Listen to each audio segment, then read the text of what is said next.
Assalamu alaikum baringol felali badala jang Senegambia badala kayitendi jama mo bela ka albi GTTV la jibe kante Gambian talent promotion mbale badala ko ngafo nyami Senegambia badala kayitendi jama mo bela ko mi mo be alne ko sisino sorontale senteng bar mi finti kan mol kan mun yale bi doku wala badala ke nyininka pour mum muy batadati aning ikam challenges munu face jang ni sisino mantra on tom Alagie Nyariya. Okay, Alagie Nyariya ngajele fanam bi doku wala jang ede kam doku le Yeah, fishing board wala bentel bulu janto nin tubawul kata fishing la jio kono sometime. Yeah, comme nin kata fishing la so comme mbilan ne fanam badala jang. So na bodol soto nin tubabul tourisol men kana kabona outside kana Gambia so nole kata tourism fishing la jio kono. So wala mun tela do ko ti janto. Ngajele sisino soronta la sainteng albi siring dlabi kidering. So alla ni sisino soronta alla muna alla bata dalti season of season kono. Yeah, manke nin sisino dam man soronta bata da bolto even sisino kono tele bata dal sotole because ni tera jibe follow Gambia nun abe nyame nganen saying abe nyame is very different. Because kabiri first of all man sakundara ye ni airport security feedundi we akenin tuab jama fanam bije borta Gambia la.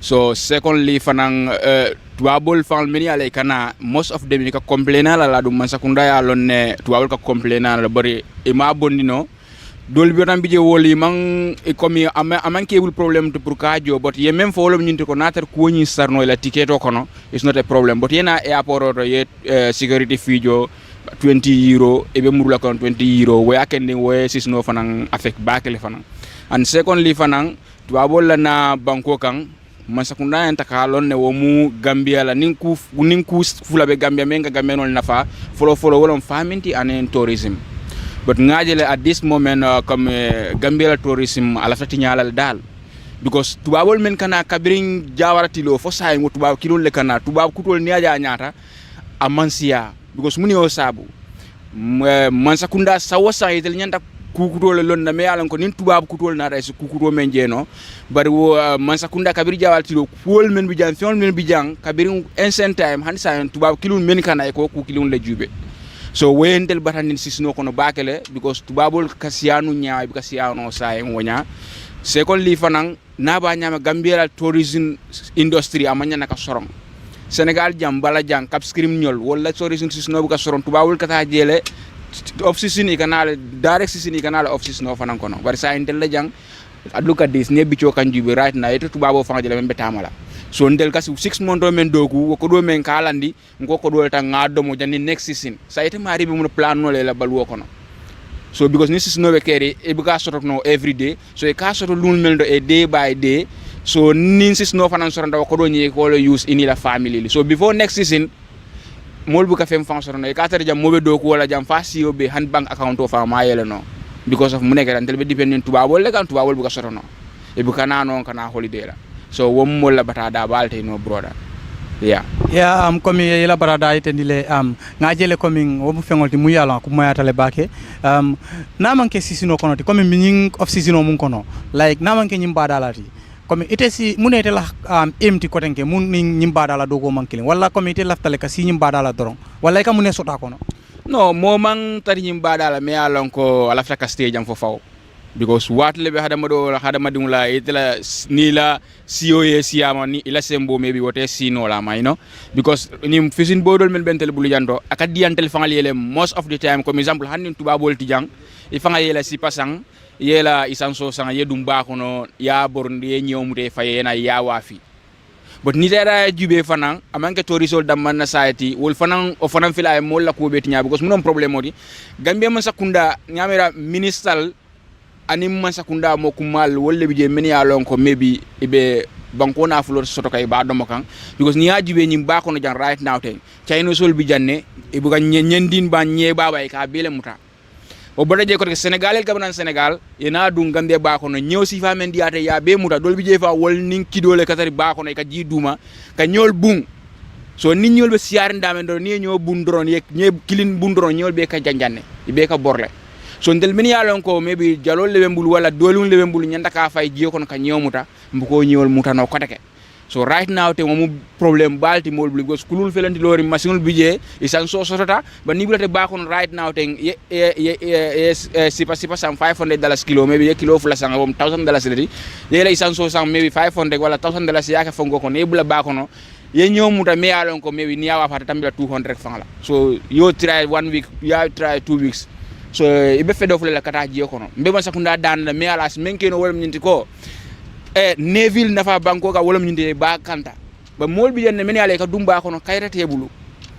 yamoy so secondly fanan China sol men ye lansinol dila amam banko febo bari ye lansino dila nyaawnya nate ka dumba kono konoto bari wado ye tak siri nyane fa ni awe China sol la ni la kulumbe ba dandang la mi ala ndel kulun nintiol nyanda tarraje ka nyawmutaje so we mol affect bakela yakani mol do ko bebe loring right now ten so manda nintel wulta nga si janne nintilo boy tangata ngalla simple ko do min nga do ko sisno kono nsafono almost kari woro fambo ka bawo ko do ka bangay bulu so yete be la life plan no la nyaade la so wala motina man sembe tilim man sala because sembe den tel bulu but the problem is man sakunda suuta tilis lo balale everywhere even in mamanken tel ni tata marché to musol be complain kan ko mi nyobu ka soto so adu dalilo mi ake nyobu ka soto man sakunda yo lonne anyway iman decisional taje dron but they all know that to ma tonya nyoman ter sor kambango ka nung ni amira gambe be nyame nyo katari ba ko nyama ni bitilo is very different so jang Gambia first of all demonstration ito kenola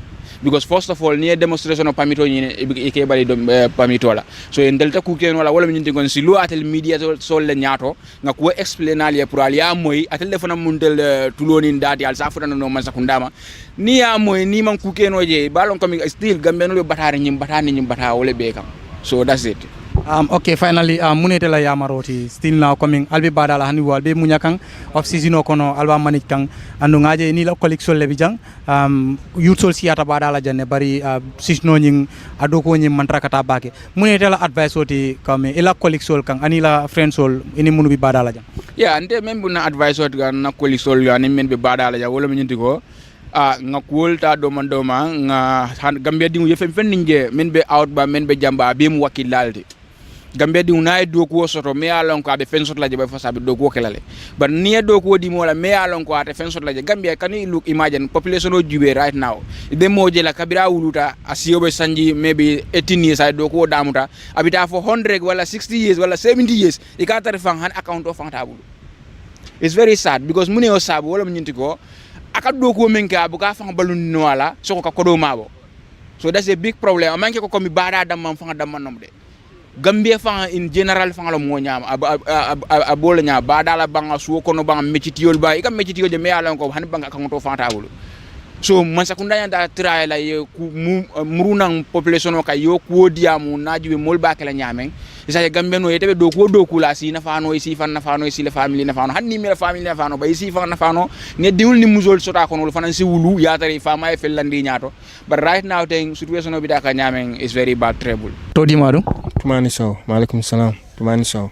Uncle Tumana mfelale badala jang sain be tamantama la jang kanyinin karo ke bawo sisinol sorontale anu ngaje ki wo mo jamal bi nyim badala ila munafango wala ila baluwo abi dending tubabul nale bala ya ngaje le ko tubabul mantra kana fo nyin kari danta mun kana ado kam mun bata kule soto jan ni tubabul man futaja barka normally nin tubabul man na kam ga kol ka jila coming like kam min soto ne ngata in day ka 100 less kono maybe abi jila up to legi 50 mafandal normally off season is always a challenge, it's never an easy thing omu challenge le dal amu fanna belt because akatara ko tubabul talata even the hotels are even affected hotel not into amount into damaltina even the hotels they are also affected but in ka manage le hamga husafe for how to call it sisino hamga start dal yes ngajere comme sisino bi soronding ko ya fo nyamal kam manage le alko manage nyamile comme alko manage nyaadi le baw ngaji ko albemu dimba tioleti andung molbe dimba albe jikri nga tolle la anu sisino mantra on so alko balundiru nya samba nyaadi le dimba ya kan. Yes, thank you. Ofan Benjamin does not mean that we have to entirely rely on the tourists only. Even with the passers-by, men can be up and down. Come ka alende masan at least na silo soto jang katu busy ni wati. So near hunting season after completely does not mean that tubabol killing tina. Ibinalika even with other brothers me along ko fana yela business and dingol soto janne mol men ka hajol soto badala nka manage nka survive no aka koleal nak do, but to be honest nka survive but aka koleal nak, to be honest. Ngajele mol bi tambin kan jane bari man tubabu je for off season totally tubabol e bukanale bang for killing ol kanale. Of course ikana near mo off season does not mean that mo bukanade ikanale to result kanale, but also it depends maybe hotel fanan la scheduling nya. I understand. During the course of the off season, you more expect tourists all expect, of course, ibinale. But killing nekana. Ninga high season, okay, in a week you receive close to 50. Off season, you don't have that booking or this unexpected guest. Men along you can have a couple of days later. I'm going to fanang kanalinak. But then abuka keno ko high season time. But ikanal na killing. But not as like the high season. Season every 6 months leti. So nying 6 months old every 6 months. I al favor le bang formal favor because ngaje ko 16 na be on for 6 months, I be off for 6 months. So muna tol difficulties. Alka mun ko le akulle soto je ni season be sorandi. Very good. Ning come like nga fo nyame ning season be sorandi nak hamga. Marketo nying ka drop le the number of sales in coming soto no. And in compared to the high season, gap katrajele. Because during the course of the high season, at least it's demanding thinking or pick no demanding. But how to call it? Off season dal, oba wokamol batandile. To be honest, nga understand. Dino nin so I could the whole year round. But comment on ngamwe, I think proposals the government were trying to improve on those areas. Kajiko at least saying abekila the whole year round netidal. Yes, but ali mung effort leke coming mung batina la government ye will approve because iko a proposal also fele. So are you guys I'll be follow up la leba. I'll be government no makane bam pour mung batina la ya approve pour ya adjustment dinke sisino la karol. Well, there are other people, but people like me, I don't have that weight. I don't have that weight. Man of my caliber cannot just go and work even to talk to any of the tourism officials. Mau wait sort of bari jang organizational be kirin ne me alongo like tourist taxi association olu o sifa wolu aning craft market vendor solu ya wo sifa. Yes, wol sita isi they can go and talk to the authorities. Ntolkai as long as we are just giving the opportunity to operate here and make our living with that. So we just pick that dal. Yes, but then I think government knew something about it. They knew something about it very well. Yes. They help need from the government wala from the other personnel. They help need. Yes. Okay. What we element dal men need main thing because at the financial the government can't give money to everyone. But then if they are able to bring in more tourists year in year out, yes, that will help. Yes. Because person or point to government na ekodo dino mobile they will be balal, they cannot do that. But then as long as if the markets are filled with tourists, they will find more makwelal. Bakifan, obe more makwelal. And finally, na kuma kinyin karla bango ite mune soto ebe mum fala emonyo dokulale especially munu katara badala jam. Okay, nga men soto to rek wala mtu nga pesa because meta janne jamudulal me algo ni dalta janna dal.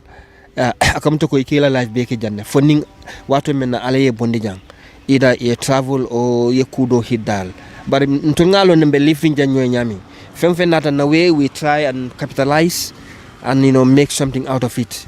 I understand ntena my ntaka janne fanan janne my main office. Yes, njita school I'm here, so I'm trying to make my living from here dal. Yes. What is your name? My name is Liana. Liana, good afternoon. Nice to meet you. Nice to meet you. I'm here currently at Pokoloko. What position are you here? I'm the CEO. Currently, we are in the off-season, and you are still working actively. What strategies or what do you apply to achieve such? Well, strategies, you cannot plan anything at the moment. It's off-season, and things are drastically down. So normally we open every day from morning till evening. Now we are not. We are during the weekdays. We try to be open during the daytime. In the night there's nothing happening, so we close. Only in the weekends, Friday, Saturday and Sunday we are open day and evening time. And then in the evening we try to do some events with live music. It's not easy, but we try. Yeah, as I mentioned earlier, the season is not on, like, and your business is still going. Like, what difficulties or what challenges do you have regards to this off season? No people. People are not coming. And also, the location, we have a beautiful location, but to come to the location during the rainy season is going to be a bit difficult, I think, because the road is not fixed properly.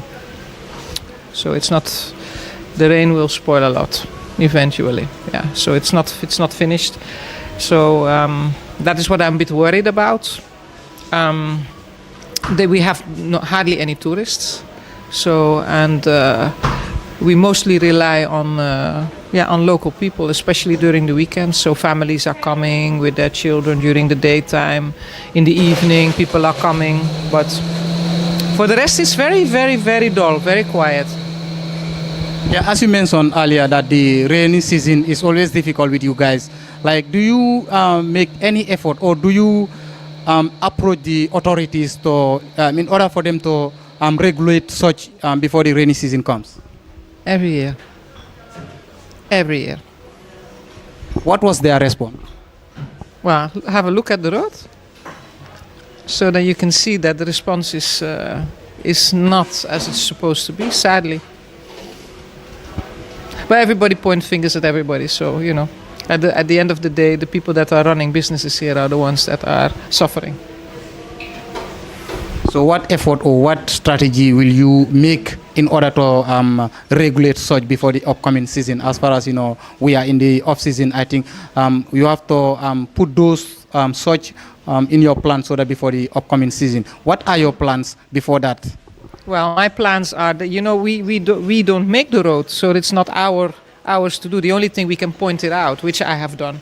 I've done already about more than a month ago. Take a video and send it for people to see and see what they can do about it to fix it. But up till now, I don't see any action yet.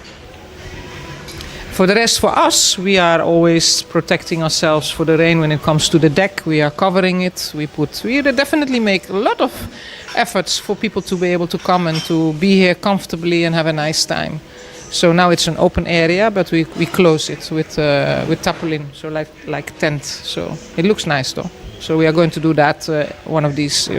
It's in the planning for this next coming week.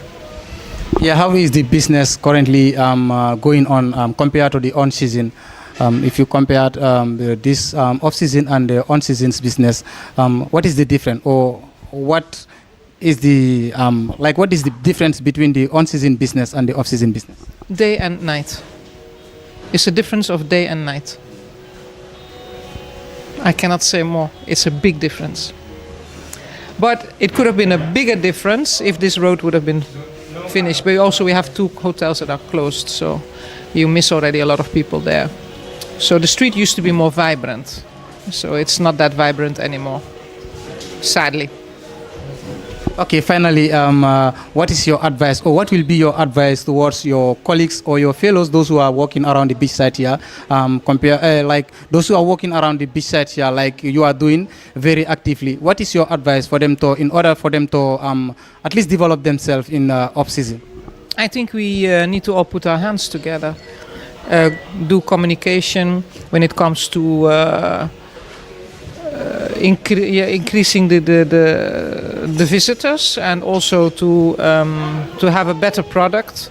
We cannot solely rely on people to do it for us. We also have to make sure that we are communicating well to make it happen, because one person cannot make a difference, but if you are with more than one person, you can always make a difference. And I think we can do better on that one when it comes to organizing ourselves, when it comes to creating a voice, and to come with plans that you can present to the local governments or the people that are in charge to do certain things. I think one person can say things, but two people can say more, and a group of 20 people can maybe create something beautiful. So that is what I believe in. Communication. Communication is key. Yeah, for how long have you been here, or for how long have you been in this CEO's position? I have been in Gambia for almost 30 years. How many years? Almost 30 years. 30. I've been in tourism all the time here. This place is now 15 years old. But I'm doing other things as well. Yeah. Todi Madu. Assalamu alaikum warahmatullahi ta'ala wabarakatuh. Ya ento to mo Mbemba Siseleti. Okay, Mbemba, ite mune bete bulja, wale ka mundo kule kinyi badala. Anyway, meta badala janne, you know, because adugo ke mol bulule, sum fonga fan sum palaso ron jang some years back. You know, yeah, jamala time for after our place, it fails, you know, a blal boy. You know, so until lose the palaso la wala nyama. So since then, but I still work with people, you know. I'm working with my other elders, me dalong ko from a meta janda blal be bulu ni because the experience with janda malti. So ni mele blal be mel bulu na keba ni wala murunta nyong kanika doko. Like this place is called Baobab Big Band Restaurant, the Gambian ola tamu na kebalom kafai mudum boch. No Lime Boch, Badala Big Band Hotel, Badala Beach Hotel, Badala Beach Hotel, Amario, Ola Doma Tamu Janti Kafai Modum Boch. So we are working under him now. We are looking after the beach, and then we do the entertainment. Normally I have friends, you know, during the season, we have a drum here, a drum djembe session to make a welcoming drumming party. You know, so I deal with music also, you know, I do the sound system, DJ and all that. But now, right now, he make me to be in charge of the beach with the boys, you know, to give out the bed and to make the beach, to keep the beach clean. You know, so I do the entertainment, I do DJ, I do drumming also sometimes. Okay, with all those taxi mundila and your effort also contributes. I'm ngajele coming during the season like active back. So right now season sorontale and we are seeing the place is very boring. Dlabi wiki derine. So alkamun kole akule sotoje coming especially italong kebati insafuno italong kebati ni area to. Ekamun bata akule sotoje. Kantuni aje fengo feng bata ko bije keba nyaton ko molka wole chodi. So alkamun bata akule sotoje. Yeah, right now, you know, it's difficult time because the Gambia, the tourism in the Gambia is not like before.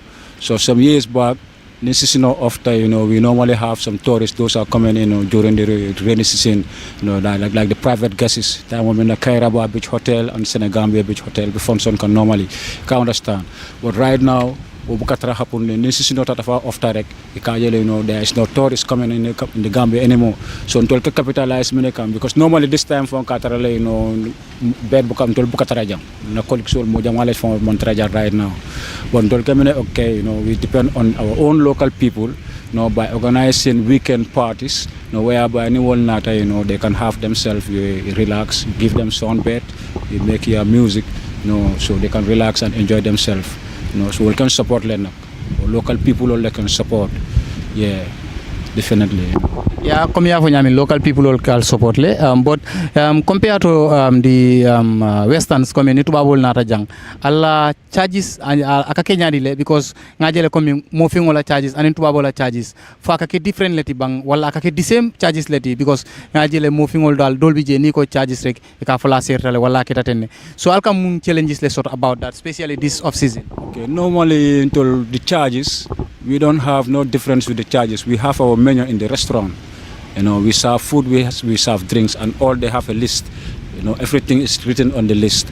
So, you know, we give you the menu, you choose the type of drink or the type of food you want, and the price of that food or the price of that very drink is written on it. So, it's like accept your order.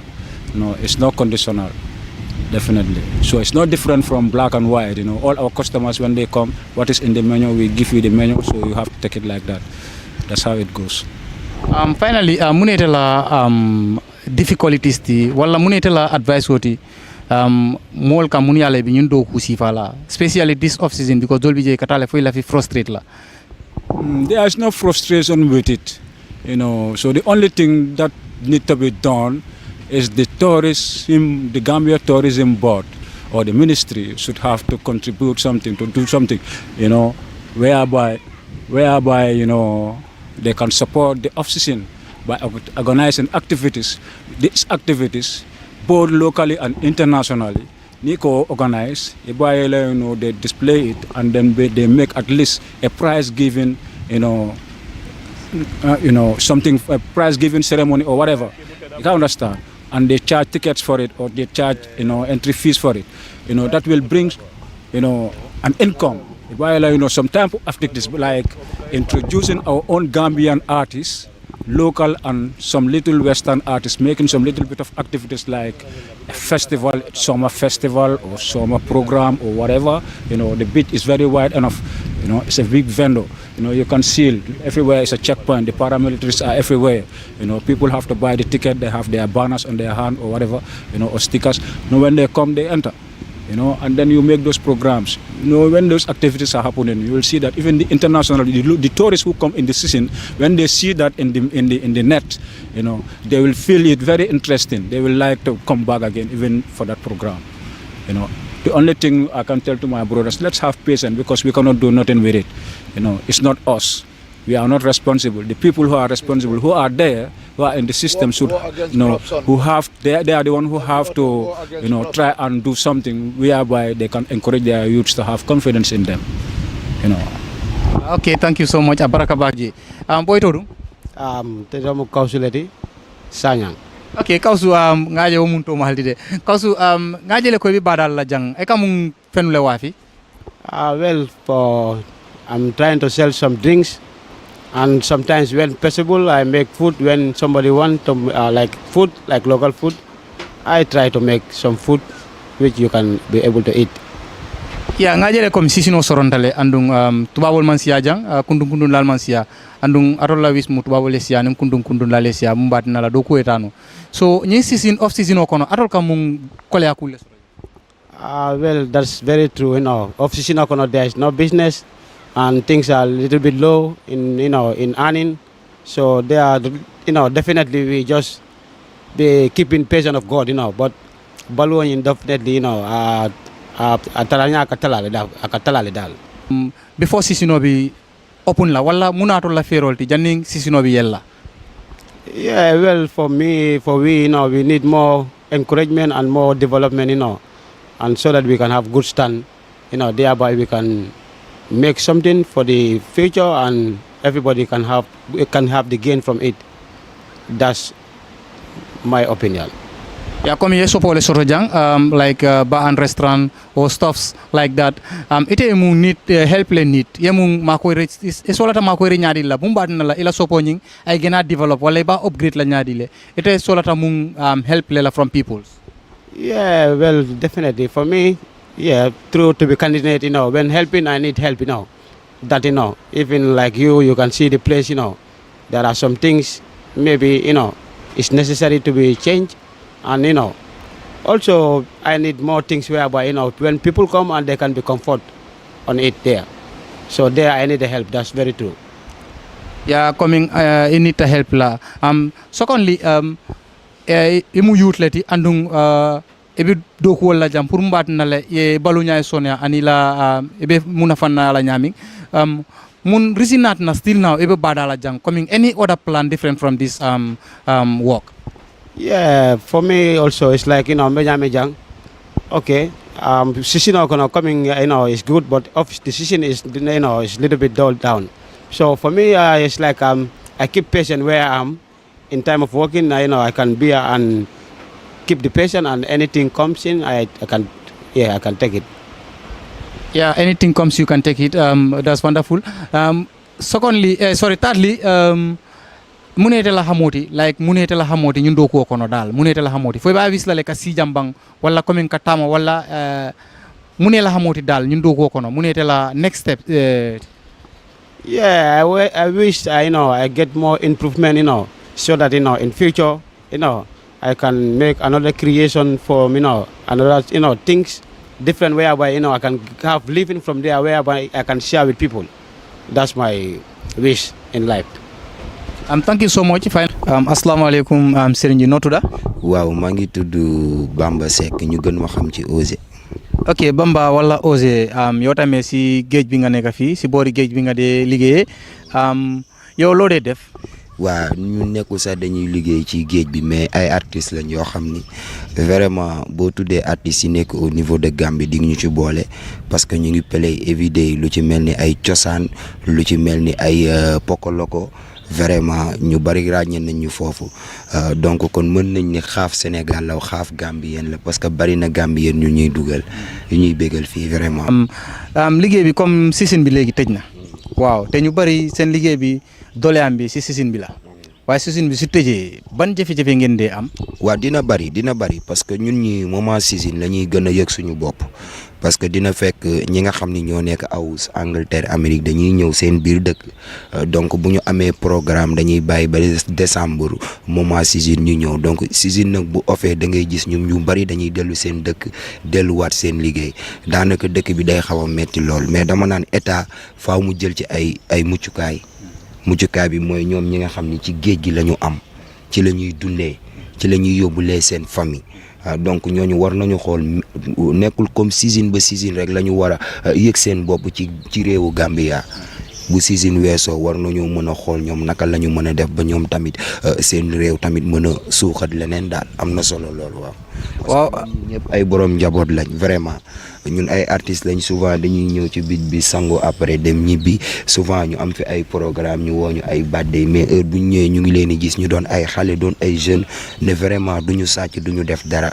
lii la ñu am lii la ñu xam lii la ñu doon kon l'état moom na ci jàpp quoi ñuy lancer message boobu.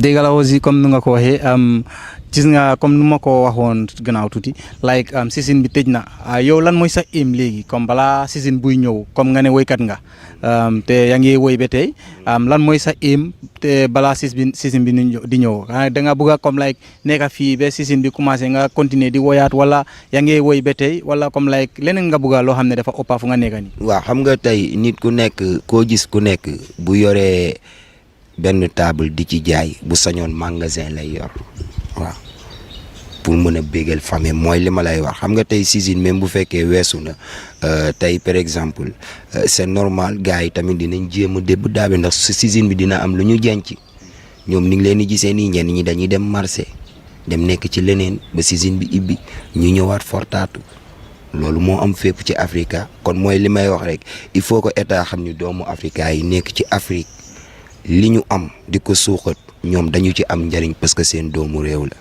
vraiment. ok finally yow ban dimbale ngay soxla si nit yi wala comme like ban façon dimbale ngay soxla pour boo xam ne non yow tamit comme like sa tur bi mu gën a nekk si kaw mu gën a nekk kaw a kaw pour nit yi yëpp yuxu sa tur yi ak leneen yi ban dimbale ngay soxla si nit yi. waaw li ñu gën a soxla mooy comme ñu gën ñu defal benn ouverture maanaam ñu gën ñu may loo xamante ni tey ñun yéene bi ñu am ci diggante Gambie ak Sénégal suñ borom def ko parce que Gambie ak Sénégal benn la kenn mënul dem bàyyi sa morom boo xoolee ñu sant Njaay may sa Njaay surtout Alburi Birame Penda Njéeme Njaay mi ngi fi ñi sant Diallo ñi ngi fi ñi sant Seck ñi ngi fi Serekunda ji tey boo xoolee tuddul woon Serekunda Seexukunda la tuddoon waaw kon taarix daf fi am parce que suñuy maam ñu ngi fi man mi xaaf Gambien la sama yaay Gambienne la sama papa mooy sénégalais waaye even tabaski tamit damay ñëw tabaski ba pare su ma fi amee ay programme jël suma ay sabar jël suma yëpp peley xam naa dëkk bi bu baax a baax vraiment waaye li may wax daal mooy nañu gën a jàppale tamit culture muy aada bi ak cosaan bi parce que Gambia réewu aada la réewu cosaan la réew la boo xamante ni Cheikh Omar Foutiyou Tall daf fi ñaan réew bu am barke la kon li ñuy wax rek encore une fois mooy état na gën a jàppale askanam ci réewu Afrika yëpp ñun message boobu la ñuy lancer en tant qu'artiste. ok jërëjëf oncle. maaleykum salaam. tool yi maalo. to malamin la to. mum timo batande.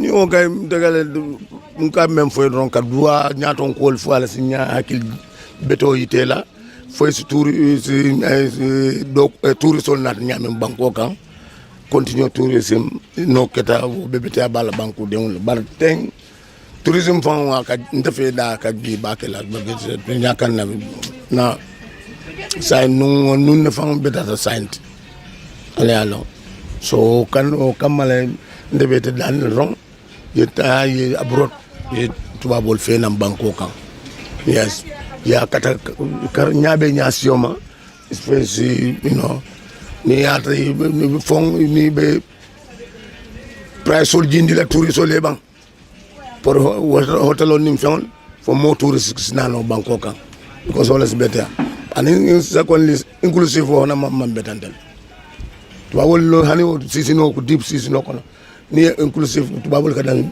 ila interest fon ko be kadan ila profit be kadan hotel le kono e baka fontini baka business ke no outside so ni sol be consider no better battle sakunda yo ko jube ñom mol fe ale alo ok baraka bake onkul be kontona baraka bake Ibrahim ngajele ebe sirim badala jang jambi kideri ndomonding ngalon ko sisino sorontale so ni sisino soronta alla janka kenyadi le yeah it's off season is no sisino soronta is boring not lot of business restaurant all book business around anyama and all that because it's not like season time and so wale kanda ko tourism manje kana nyami buka na wanya so they don't have business like that so things are a little bit boring so wale season in summer now Opera Gambia tourism well failed. Tourism is foreigners are enjoying our tourism, it's not the citizens. It's all controlled by foreigners, not Gambian. We are not benefiting from tourism. We only have to destroy from tourism. Yes, because it's controlled by these foreigners. They control all our tourism, making everything. So it's only a name of tourism in the country, but people are not benefiting from it, like Gambians. So all I have to say. Nico, the control by the tourism is controlled by the foreigners. Coming foreigner lebi munafankang mola tourism la. Coming isi mol balal no ya break mole. Coming ya fatam fancy mole emu min wola. Coming o aminta munela ya fatam fancy mole munu yalong ebe jibeka. The biggest hotel belong to the foreigners. They control all the hotel. They make everything all inclusive. You control the tourists. Tell them not to go here, don't go here, don't go there. So the local people, they don't have business like that. The information they give to the tourists and controlled by these Indians, Lebanese, Chinese and these Europeans, some of them are living here. So controlling all our tourism. Tourism is for Gambian, it's for African, it's for the poor countries. Those are the people who accept tourism because you can benefit from there. But you are not benefited. So it's no use. So okay, coming ya explain nyaminten ko tourism is owned by the foreigners like atol kamung effort leke pour mumba tinala ali ministry face ka foye coming like this what is happening at the ground comme atol lebe ground oro jang andon alfelal balla bata dayite ndikan alka ministry face lebam for coming alfana bi siri ne bank albulo la nyokan. If the Ministry of Tourism come to the beach, you don't want to talk to nobody. You just come and taking pictures, all the pictures. You don't even say hello, salam alaikum to people even because he feels it's big. He don't even answer the people. He only come and take pictures and he don't know nothing about tourism. So you have to put someone there who know the practical and the theory, who can do it. Don't employ people who don't know how to move it.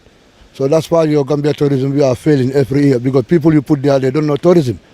They don't know how to move it. So they cannot move it. Tourism, you have to do the theory and practical, then you can move it. That's tourism. Comme ya fo nyaming muna atolla effort design comme what is your next step towards alla development because mobile faleka develop and iba explain kan coming ministry mantrakal consider wonyama so muna atolla another step ti mumba tinala dal wo be stop wala muna atolla wisti munyanta kake Masakula nanda ko control. You have to brief the minister. You have to respect the people who pay in tax. They are there. You cannot come to people's place that you are only a minister. Doesn't mean you own the beach. But you want to come with facility to people and you don't big things. Be employed there is our servant. But the people working in your government there, they don't believe they are servants. They are not. We, the people paying tax, we are their servants. And they should be our servants. They don't do that. Nobody work for, they're working for themselves, not for the people. My talk is enough now. Okay, thank you.